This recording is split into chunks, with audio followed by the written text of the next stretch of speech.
Au plan économique et financier, les réformes structurelles que nous avons mises en œuvre avec l'appui de nos partenaires internationaux ont permis d'améliorer le profil de nos finances publiques et de préserver les grands équilibres macroéconomiques. Les ressources allouées au budget d'investissement ont connu une augmentation significative. Malgré les aléas de la conjoncture internationale, les mesures nécessaires ont été prises pour maîtriser l'inflation et accroître la production locale. L'exécution de multiples projets s'est poursuivie ou a été lancée dans différents domaines afin de répondre aux préoccupations des populations et d'améliorer leur bien-être. Ainsi, l'offre en énergie électrique a continué de s'accroître avec l'entrée en service du barrage de Nachtigal et de nombreuses centrales solaires,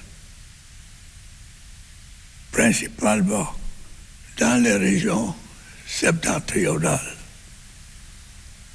La construction de nouvelles lignes de transport de l'électricité et la réhabilitation du réseau existant progressent.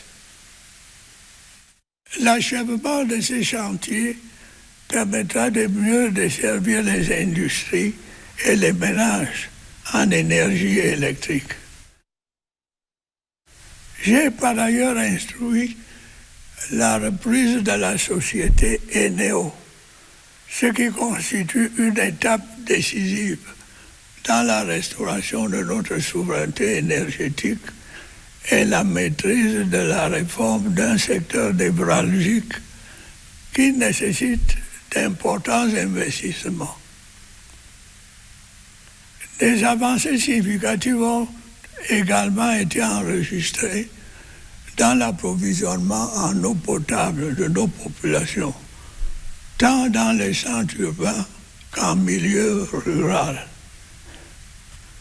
Les travaux de réhabilitation et d'extension des réseaux de distribution d'eau potable que nous avons engagés à cet égard vont s'intensifier afin de répondre aux besoins en la matière.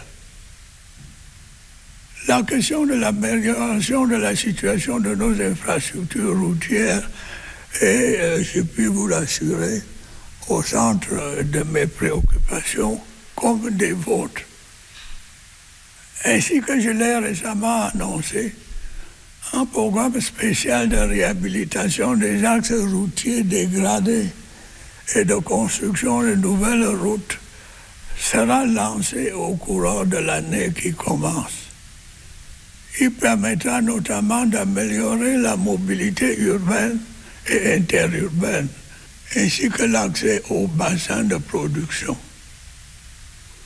Dans la même lancée, nous poursuivrons avec plus d'intensité encore les efforts visant à accroître les performances des systèmes éducatifs et de santé publique. Nous accorderons parallèlement une attention encore plus soutenue au développement du numérique, au renforcement de notre tissu industriel, à la transformation agroalimentaire et à l'assainissement du climat des affaires.